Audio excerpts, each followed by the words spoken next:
Yes sir. हाँ, जो ऐसा रीजन या ऐसा जगह जहां पर इलेक्ट्रॉन के मिलने के चांस सबसे कम होते हैं उसे हम कहते हैं नोडल सरफेस या फिर सिंपली नोड्स। ठीक है, तो टोटल नंबर ऑफ नोड्स का फॉर्मूला क्या है, n-1, where n is the, n पढ़े थे ना क्या होता है, प्रिंसिपल क्वांटम नंबर, है ना। Yes sir. ठीक है, इतना समझ में आया, नोड्स या नोडल सरफेसेस। ठीक है, इसके बाद क्या है, एक तो है डीजेनरेट, वर्ड यूज किया है ना। डीजेनरेट किसे कहते हैं, degenerate,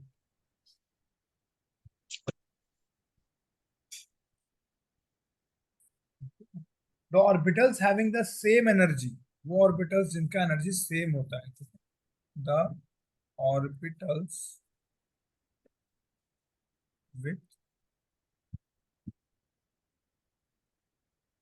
same energy are called degenerate orbitals. ठीक है, वो ऑर्बिटल जिसमें एनर्जी दोनों की सेम रहेगी। ठीक है, इसके बाद एनर्जी लेवल वाला भी है। ग्राउंड स्टेट क्या होता है ये पता है,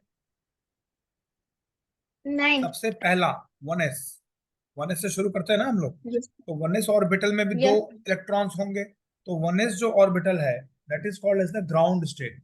उसके बाद जो भी आएंगे they will be called as excited state. ठीक है, 1s हो गया ग्राउंड स्टेट। जो डायग्राम दिया है ना एक, energy level diagrams 2.16, yes sir. others are excited state।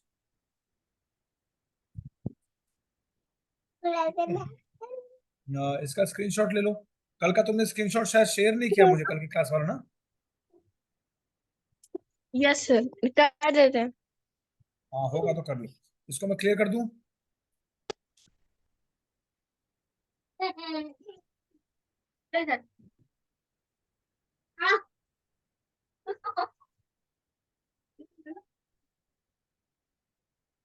Shielding effect कभी सुना है? No sir. ओके, जैसे एक ऑर्बिटल है, मान लो यहाँ प्लस होता है बीच में और यहाँ इलेक्ट्रॉन्स होते हैं बहुत सारे, है ना। अब ये इसको अट्रैक्ट करेगा अपनी तरफ, और ये बाद में क्या होता है, बहुत देर के बाद जब इलेक्ट्रॉन्स बहुत सारे हो जाएंगे तो इलेक्ट्रॉन्स भी एक दूसरे में आपस में एक फोर्स लगाते हैं, है ना। ये कौन सा हो यस जाएगा, sir. Like charges, like charges attract and unlike charges, unlike charges attract and like charges repel each other. तो ये इलेक्ट्रॉन्स एक हाँ। दूसरे को धक्का लगाएंगे, एक तरह से ये शील्ड बन जाएगा, इसके अंदर और इलेक्ट्रॉन अंदर नहीं आ पाएंगे, है ना। तो पहले तो यस बिल्कुल सर। इजीली इलेक्ट्रॉन्स को अट्रैक्ट कर रहा था, लेकिन बाद में एक शील्ड बन गया, और साइज उसका ज्यादा इलेक्ट्रॉन आने के बाद भी क्या हो रहा है, वो उतना ज्यादा अंदर खींच नहीं पा रहा है, उनको बाहर भेज रहा है, इसलिए बड़ा साइज हो जाएगा, है ना। तो this is called as shielding effect. तो इसको याद रखना, ऐसे इसका पूछेगा नहीं मगर फिर भी समझने के लिए। ठीक है। हाँ, एनर्जी लेवल्स तुम बोल रहे थे ना, एनर्जी लेवल डायग्राम्स, तो इसको कैसे समझेंगे, एनर्जी लेवल डायग्राम्स। तो उसको समझने के लिए उसके अगला पेज को देखो, जिसमें लिखा है orbital, value of n, value of l and value of n plus l, है ना, दिख रहा है। एक टेबल बना है, ऑर्बिटल, क्या है, एन का वैल्यू है, एल का वैल्यू, फिर है एन प्लस एल का वैल्यू।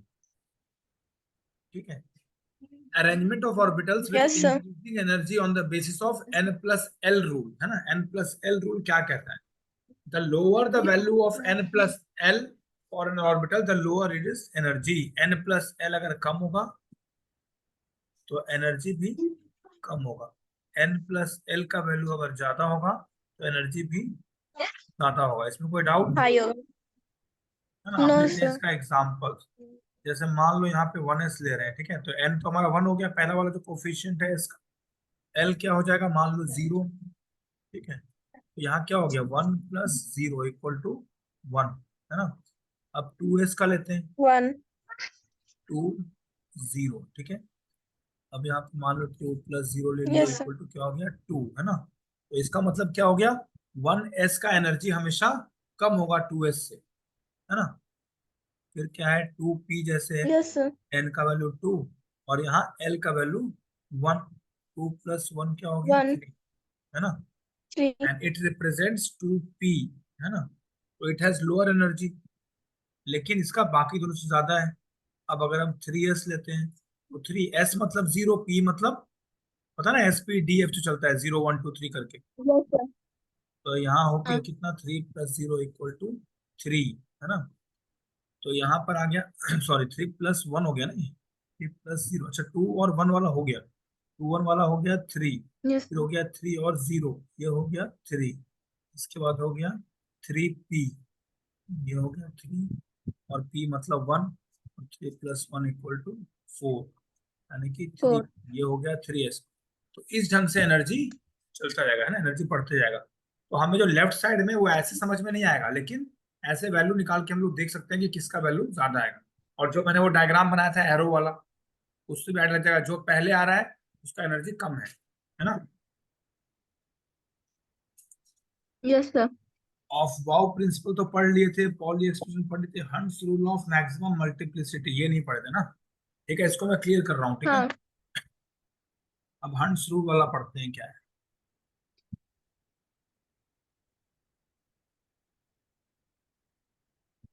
हंस rule of maximum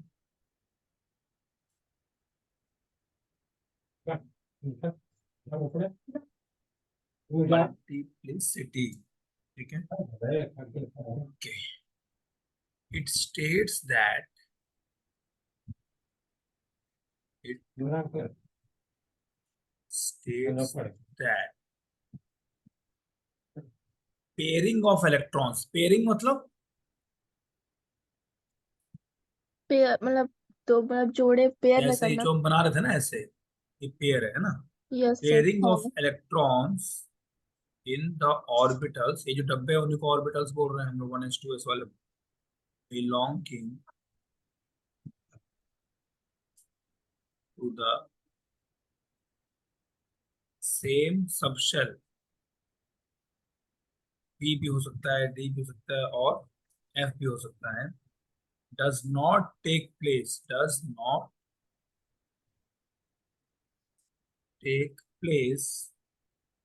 until each orbital belonging to that subshell has got 1 electron each। इसका मतलब समझ में आया, that is it is singly occupied, ये समझ में आया। नहीं. जैसे ये P है, ठीक है, 1 2, एक यहाँ, फिर एक यहाँ, अब जो तीसरा बनाएंगे वो कहाँ आएगा, किस डब्बे में, वो एक लास्ट और वाले में. इलेक्ट्रॉन लास्ट वाले में, या ऐसे ऐसे भी कर सकते हैं, हाँ. ऐसे ही नहीं करना है, यही बता रहा है ना। It states that pairing of electrons in the orbitals belonging to the same subshell, same subshell यानी p subshell है ना, same subshell में हम्म. अगर देखा जाए p d या f कोई भी हो, तो ये pairing नहीं होगा, ठीक है। In the orbitals belonging to the pairing of electrons in the orbitals belonging to the same subshell does not take place until each orbital belonging to that subshell has got 1 electron, जब तक कि हर एक orbital में एक electron ना पहुंच पाए, समझ में आया। जब तक हर एक में एक नहीं पहुंच Yes, जाएगा sir. तब तक हम फिर से ऐसे शुरू नहीं कर सकते हैं। तो ये कौन बोलता है, hunts rule of maximum multiplicity, ठीक है। तो समझ जाओगे तो लिख सकते हो, है ना। तो it does not take place until each हाँ. Orbital belonging to that subshell has got 1 electron each, that is it is singly occupied, singly मतलब एक एक होना चाहिए कम से कम। अगर मैं ऐसे लिख दूं यहाँ पर और ऐसे, तो ये हो जाएगा गलत, है ना, दिस इज नॉट पॉसिबल, है ना। और अगर यहाँ बना दें तो दिस इज राइट, समझ में आया। Yes, sir. ठीक है, इसका स्क्रीनशॉट ले लो, यही एक छूट गया था उसमें, ये भी खत्म हो गया ये वाला टॉपिक। अब इसमें हाँ. कुछ एग्जाम्पल्स लेंगे हम लोग, इसको मैं क्लियर कर दूं। Yes, sir. ओके, अब जैसे है नियॉन, है ना, तो नियॉन का एटॉमिक नंबर वगैरह याद है, और नियॉन का शायद नियॉन नहीं याद आ रहा है। 10 होता है, ठीक है, 10। हाइड्रोजन, हीलियम, लिथियम, हाँ, beryllium, boron, carbon, nitrogen, oxygen, boron fluorine, chlorine neon. है। ठीक है, तो इसको तो पूरा रट करके रखना है अच्छे से, ठीक है, और रखना तो तुम्हारे हाथ में। ओके, अब इसका हमें अगर बनाना है तो कैसे बनाएंगे बताओ। सबसे पहले 1s आता है, 1s2। ये 10। हाँ इलेक्ट्रॉनिक कॉन्फ़िगरेशन बोलते हैं इसको। ये क्या हो हाँ जाएगा, हाँ। इलेक्ट्रॉनिक कॉन्फ़िगरेशन, ठीक है। 1s2, 2s2, 2p6, ऐसे आएगा ना। 6। अब इसका हम डायग्राम कैसे यस। बनाएंगे, तो 1s वाले में खाली एक डब्बा रहेगा, है ना, और 2 इलेक्ट्रॉन है तो ऐसे एक हाँ। ऊपर एक नीचे हो गया। फिर 2s वाले में, इसमें भी सेम 2s2 है तो, और 2p वाले में 3 डब्बे रहेंगे, है ना, 1, 2, यस। 3, 4, 5, 6, है ना। तो ये सब बनाने में कोई प्रॉब्लम नहीं आना चाहिए। नहीं। स्टेबिलिटी ऑफ कंप्लीटली फिल, एक और टॉपिक है, स्टेबिलिटी ऑफ कंप्लीटली फिल्ड और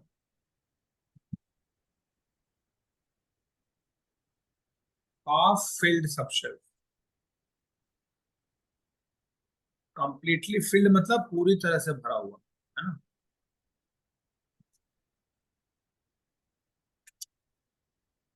1, 2, मान लो हम ले रहे हैं पी वाला, ठीक है, तो ये क्या हो गया, हाफ फिल्ड, है ना।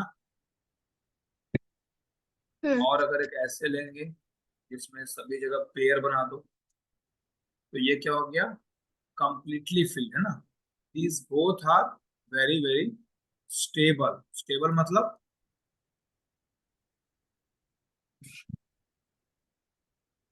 बिल्कुल स्टेबल है, मतलब जल्दी इसका इलेक्ट्रॉन कहीं और इधर उधर नहीं भागेगा, या कहीं कंबाइन जल्दी नहीं करेगा, रिएक्ट नहीं करेगा, है ना। तो जब भी या तो पूरा हाफ फिल्ड हो या कंप्लीटली फिल्ड हो, ये दोनों होते हैं स्टेबल। तो हमेशा इलेक्ट्रॉन चाहता है इसी कंडीशन में आना, चाहता है या तो मैं हाफ फिल्ड हो जाऊं या फिर मैं कंप्लीटली फिल्ड हो जाऊं, तो वो हो जाएगा स्टेबल। तो हर हम्म। कोई भी एलिमेंट है वो यही ट्राई करता है कि इस स्टेट पे हम पहुंच सके, ठीक है। तो इसको हम बोलते हैं स्टेबिलिटी ऑफ कंप्लीटली फिल्ड और हाफ फिल्ड सबशेल्स। तो इसके बाद में लिखा होगा कहाँ, 65 नंबर पेज में, कॉजेस, हाँ, इसके कारण क्या क्या है, कॉज। हाँ। इसको मैं क्लियर कर दूं, उसका स्क्रीनशॉट ले लो। यस। कॉजेज ऑफ, ये बहुत ही इंपॉर्टेंट है, कॉजेज ऑफ स्टेबिलिटी, क्योंकि सारे जो बाद में केमिकल रिएक्शंस होंगे वो सभी इसी फिनोमेना पे होते हैं। स्टेबिलिटी ऑफ कंप्लीटली फिल्ड, इसका कारण क्या क्या है, and half filled subshells. First,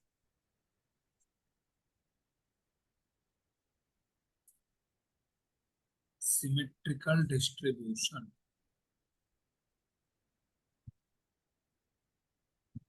of electrons. Symmetrical यानी बिल्कुल एक जैसा, है ना, सिमेट्रिकल इन शेप।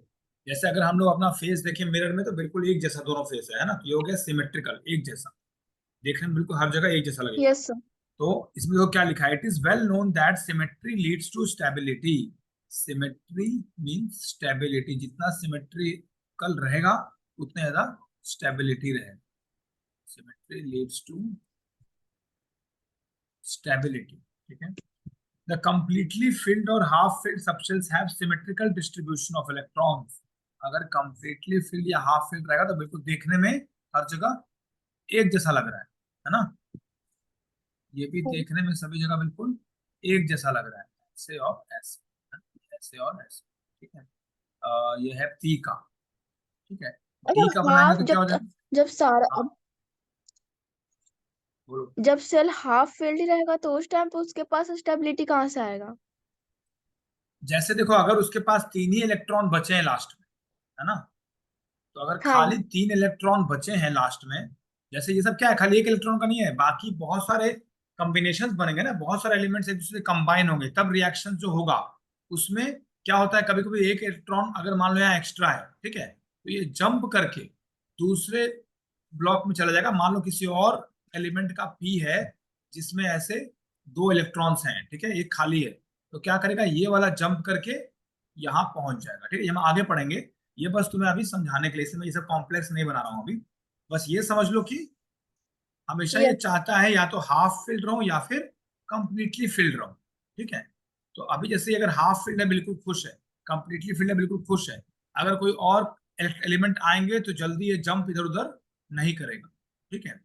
लेकिन अगर ऐसा कुछ कंडीशन आ जाए जिसमें एक इसमें एक्स्ट्रा हो रहा है, जो मैंने जस्ट बताया, और किसी और में एक कम है, तो ये तुरंत जंप करके उधर पहुंच जाएगा। जैसे पहले था ना फ्री इलेक्ट्रॉन, पहले पढ़े थे हम लोग, हाँ तो इसी तरह से एक तरह से वो फ्री इलेक्ट्रॉन हो जाएगा, वो बिल्कुल इजीली कहीं से भी जंप करके जाने के लिए रेडी है, ठीक है।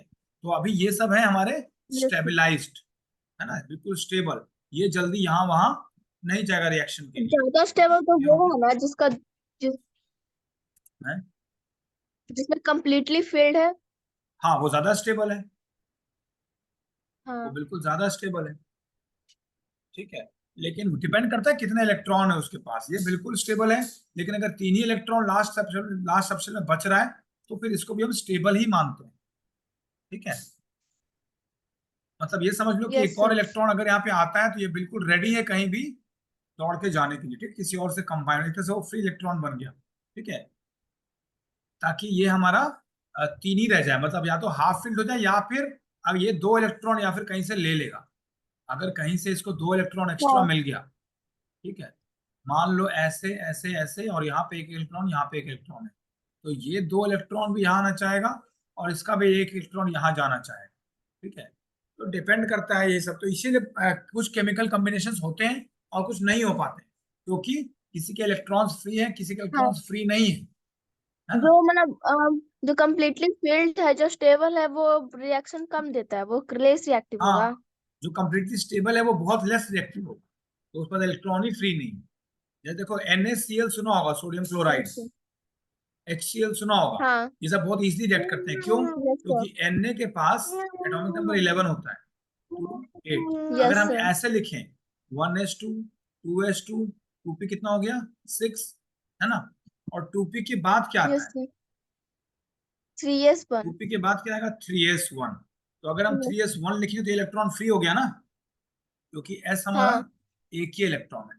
उसी तरह से क्लोरीन जो है Cl, इसका क्या होता है 17, हाँ अगर 2 8 7 देखो तो 17। लास्ट में 7 है, ये एक ले लेगा और ये एक दे देगा, और अगर ऐसे लिखें तब भी तुम्हें यही कंडीशन मिलेगा, तुम्हें ऐसे प्रैक्टिस करना है खुद से, एक बार ऐसे भी लिखना है, एक बार वैसे भी लिख के फिर देखना है कॉम्बिनेशन कैसे बन रहा है ना, NaCl ही क्यों हो रहा है ना, HCl क्यों हो रहा यस सर। है ना, ये स्टेबल क्यों है, जब HCl बन गया तो ये जल्दी अब टूटेगा भी नहीं, जब ये दोनों कंबाइन हो गए यानी ये बिल्कुल स्टेबल बना चुके हैं, अब ये लोग जल्दी टूटेंगे नहीं, कोई और आएगा तो तभी चेंज हो पाएगा जब वो बहुत ज्यादा रिएक्टिव हो, है ना। तो यही yes sir. Electronic configuration decide करता है कौन किससे रिएक्ट करेगा, है ना। तो सेकंड पॉइंट वही है जो मैंने भी बात कर रहा था, that is exchange energy, exchange करते हैं ये लोग एक दूसरे से एनर्जी, एक तरह से इलेक्ट्रॉन ही एक्सचेंज हो रहा हाँ है, एक्सचेंज एनर्जी, है ना। कोई भी जंप करके कहीं और कब जाएगा, जब वो ज्यादा स्टेबल बनाने के उस कंडीशन में हो, ठीक है। तो इस पे क्वेश्चन आता है क्या, extra stability of half filled and completely filled substance is due to, देखो लास्ट में तुम्हारे पॉइंट्स लिखे हैं due to, first second and third point, extra stability हाँ क्यों हो रहा है, इसको मैं क्लियर कर रहा हूँ, ठीक है, स्क्रीनशॉट लेना पे ले लो।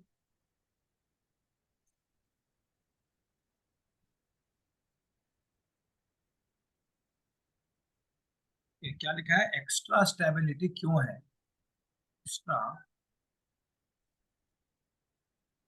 Stability of half filled and completely filled ना, competition. Half filled and completely filled is due to, okay, first relatively small shielding, relatively small shielding. इसमें अगर हाफ फील्ड है या फुल फील्ड है तो शील्डिंग इफेक्ट भी नहीं आता है। जो मैं बताया था ना, एक्स्ट्रा इलेक्ट्रॉन आ जाएंगे तो वो रिपेल करेंगे एक दूसरे को, है ना। बट ये स्टेबल हो गया तो यस इसमें सर। कुछ रिपेल अट्रैक्शन नहीं होगा, क्योंकि ऑलरेडी ये पहले से स्टेबल है। ठीक है, इसीलिए रिलेटिवली स्मॉल शील्डिंग, ठीक है, बहुत कम शील्डिंग है तो ये एक्स्ट्रा स्टेबल हो जाता है। ठीक है, second, smaller coulombic repulsion energy. Smaller, coulombic repulsion मतलब? बताता हूँ, कोलम्बिक रिपल्शन एनर्जी।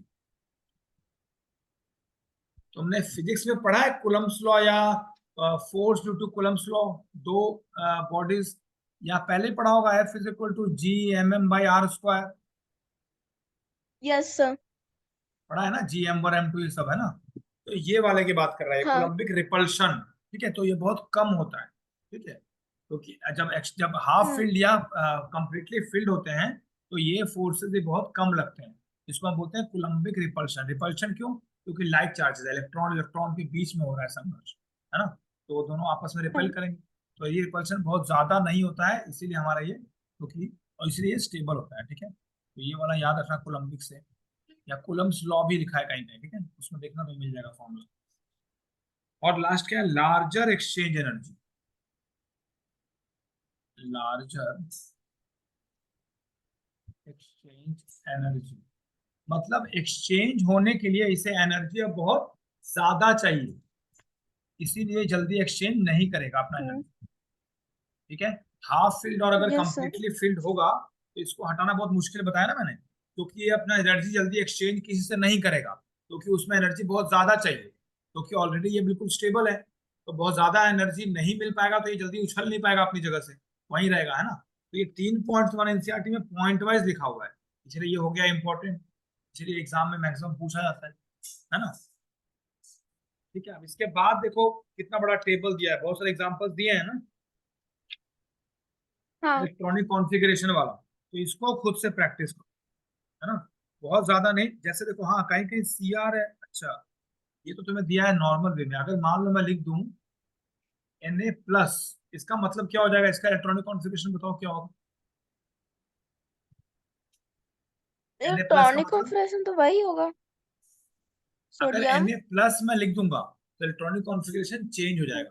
प्लस का मतलब क्या होता है, उस पे पॉजिटिव चार्ज है।